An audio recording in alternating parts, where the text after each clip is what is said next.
Hello，大家好，这里是我办公的地方，在家办公的地方。那今天就简单来做一个开箱。我刚刚购买了苹果的 Mac Mini，就是这个呢，还比较激动，因为上一次买它的产品新的 Mac，还是可能2014年的时候，当时买的是 MacBook Air， 我记得当时价格就已经蛮贵了。我那个是最低配版的 Mac Airbook， 当时都要我记得1万块钱。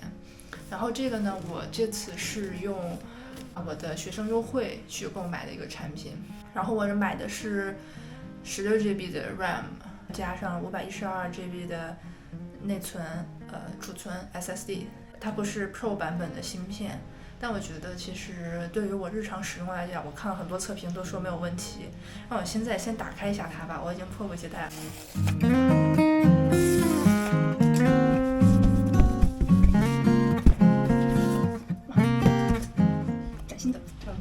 是这种硅胶的感觉，摩擦力，它底座撕开它出处，上面写的 Mac， 它的配件都有什么？这个是讲了 Mac 它都有什么？怎么讲？插口，这个 logo 想贴在哪里都可以。它的插线很标准的，好像盒子里没有别的了，就这些，很简单。我们现在把它放到电脑上试试吧，因为我电脑屏幕其实都是2K 的，然后很多人都会推荐说去买4K 的显示屏，我先试试。我觉得我戴尔的，我现在用的是2017年配的电脑，我当时买的是戴尔的显示器。想着没有必要上2K 4K， 我觉得真的是有的时候就要看得长远一点。当时我没有看，想着一会儿买这些东西，觉得2K 就够用了。里面什么项目都没有，我是不是应该找一个东西剪一下？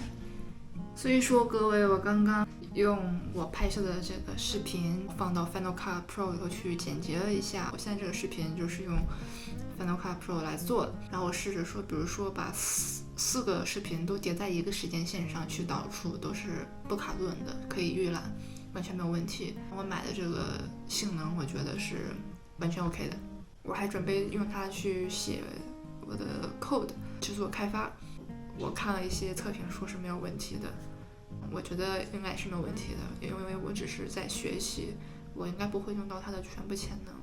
如果说以后我准备要做这行，那我的公司会给我配的，我不需要去支付。可能说话有点奇怪，因为我今天口腔溃疡，说话时候剧痛无比，希望大家见谅。这就是一期简单的测评，对于那些还在纠结的小伙伴们来讲，希望对你有帮助吧。